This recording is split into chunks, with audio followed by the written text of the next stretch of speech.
So it's the start of a new month, and I'm feeling the need to clear my desk, wipe down my palettes, and just have a nice fresh start.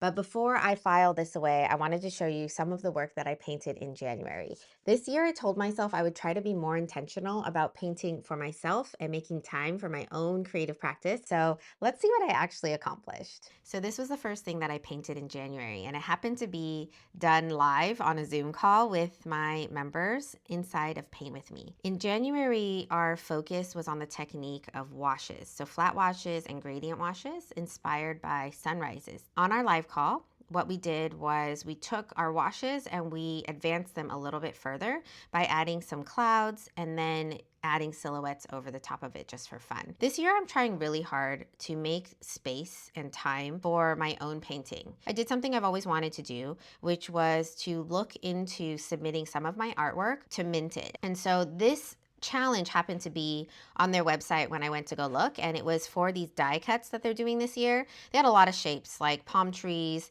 and martini glasses and things like that. But the things that stood out to me were the flowers. And so what I did was I took the printouts of the die cut shapes and I painted flowers inside of them. So you can see there's a lot of daisies. I was very inspired for some reason to do daisies all of a sudden. And I did them in different versions. So some of them are watercolor only with a bit of pastel or wax pastel. And some of them are with ink. And I just really wanted to play with colors. And so I did a lot of different colors I probably wouldn't usually use because it just felt fun.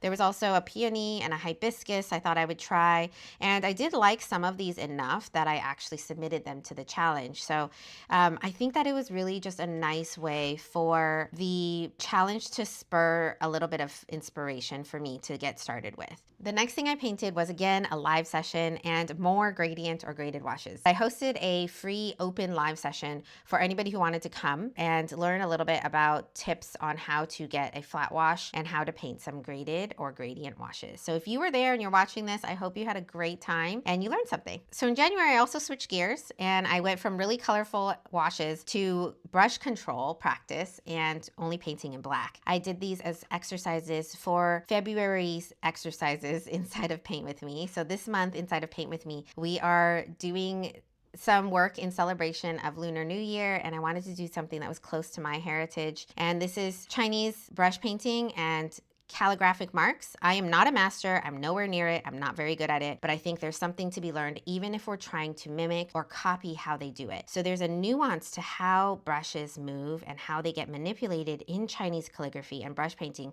that I find so beautiful and masterful. I think even just attempting it teaches us that the brush can be manipulated in so many ways to create beautiful marks that are expressive and different. If we never try it, we'll never know. So I think it's really fun to give it a try. You can see we're practicing branches and then practicing some plum blossoms. Plum blossoms, if you don't know, because I just learned this, symbolize resilience and perseverance because their blossoms bloom in the dead of winter. And I thought it was so fun to try and do plum blossoms that were done with marks like dabs and then done with outlines as a study. So again, both of these, even though they look completely different, rely a lot on how we control the brush. And then I ended the month with taking everybody through how I would do a master copy of one of the ancient Chinese paintings. You can see I'm not using the right techniques. This is not on the traditional rice paper. It's just done on watercolor paper. But I think using something as a source of inspiration and then trying to create art from that is such a beautiful learning process. The last thing I did in January was to finish the cover of this August sketchbook. And you might have seen the flip through of it already. I'll link it here if you haven't seen it yet. But it took me that long to actually finally complete the cover. That basically concludes all the things I painted in January. And when I look at it, I really don't think it's that much. I feel like I'm in a season still where I don't really have a lot of extra time to set aside to do, for example, daily painting. And I've given myself a lot of grace with that. And I hope that if you're in a season where you can't dedicate time every day, that it's okay for you to give yourself grace for that too. Consistency can look different for everybody. I think as long as you're showing up and then you haven't abandoned your practice completely, you are still technically showing up and you are still creating. And I hope that you don't shame yourself or blame yourself for not doing more of it. And finally, as a surprise, the most beautiful part of the stack that I'm putting away are not paintings of my own, but paintings from members of my community. And this is honestly the best part of what I do is I get to see everyone else's creativity see their uniqueness and how they take techniques and totally make them their own. And I love it so much.